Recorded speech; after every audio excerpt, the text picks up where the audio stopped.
Bonjour, donc je suis Marc Rasmussen, je suis en charge pour le groupe Pierre et Vacances de l'ensemble des équipements publics, des équipements de loisirs. Et à ce titre, je m'occupe de ce beau projet Village Nature, de toute la partie équipement, notamment l'Aqualagon, qui est le fleuron du projet. C'est un projet qui a été voulu par ces deux co-actionnaires à 50%, qui sont Disneyland Paris et le groupe Pierre et Vacances. L'Aqualagon, c'est probablement une des plus grandes piscines d'Europe, la plus grande piscine d'Europe. Et c'est Jacques Ferrier qui a gagné son concours international avec une équipe qui est toujours aujourd'hui l'équipe d'ingénierie qui suit le projet.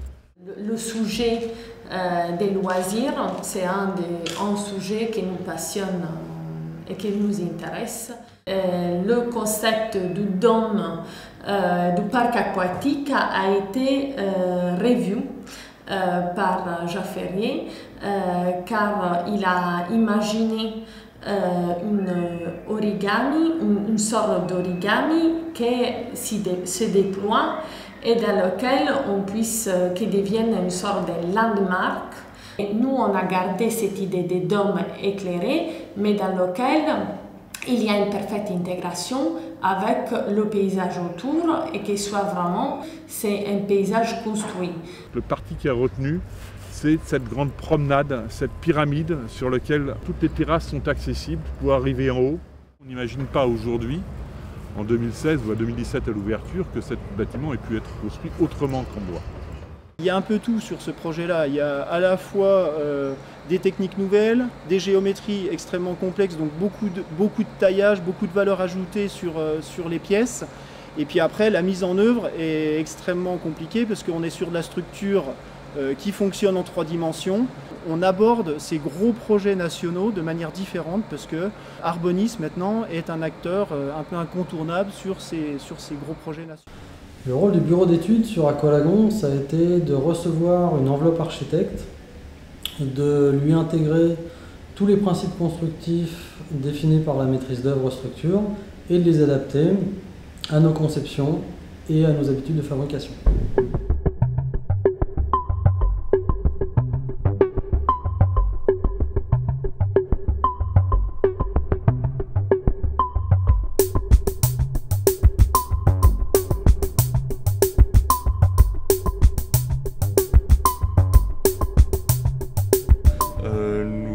Nous avons réalisé des assemblages par biais de tiges scellées, donc qui est une procédure innovante soumise à un latex que nous avons réalisé dans notre atelier de taillage.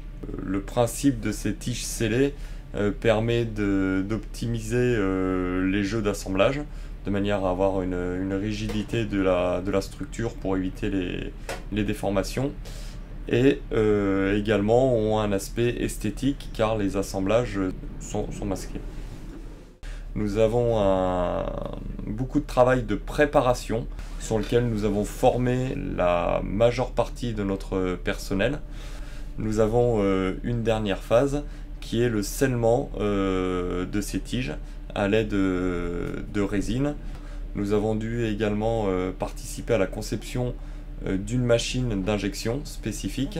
Avant d'être chargé sur nos transports, chaque pièce va être contrôlée dimensionnellement avec des tolérances de l'ordre de 2 mm sur des pièces qui vont mesurer plus de 17 mètres de long. Le second challenge de ce chantier était également les délais rapides de fabrication. 5 mois et demi pour livrer des pièces assemblées à 80% sur chantier. C'est-à-dire que les connexions bois-métal sont déjà réalisées en atelier. On limite le plus possible les assemblages sur chantier. Il y a une partie préassemblage sur chantier, puis une partie levage, ce qui a nécessité une grosse mise au point méthode en amont, une vraie préparation de chantier avec donc des moyens qui ont été mis en place. On a fait chaque poutre, il y a un plan d'élingage qui est établi pour pouvoir définir comment on va la fixer sur chantier et comment on va la mettre en place.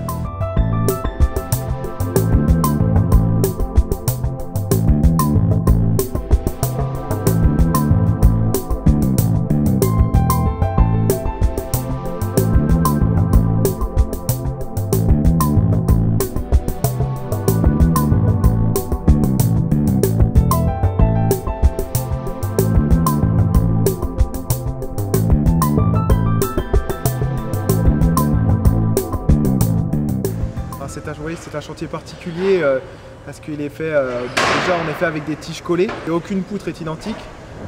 Ils se rejoignent tous sur un élément central qui est la tour de l'eau.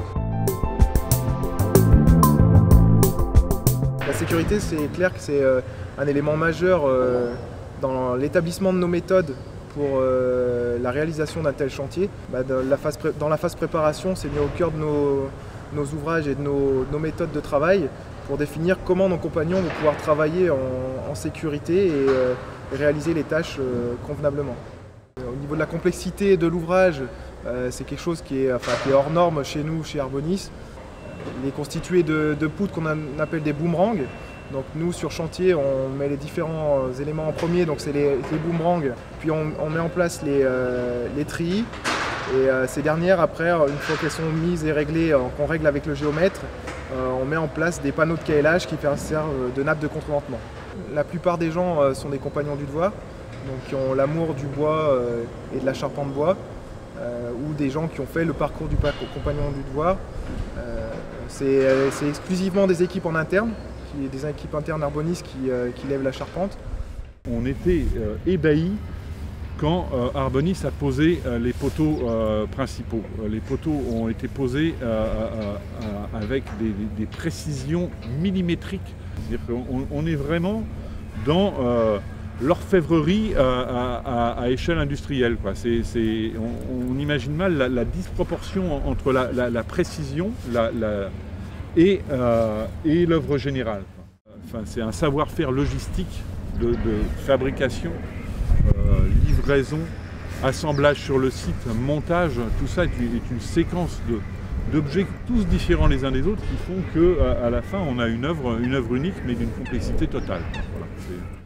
Voilà, on a l'identité, on a ce bâtiment en bois au bord du lac et on commence à voir comment l'aqualagon va se refléter dans l'eau, la succession des bassins à l'intérieur, le lagon extérieur, le lac, voilà cette espèce de symbiose qu'il y a entre le bois, le lac.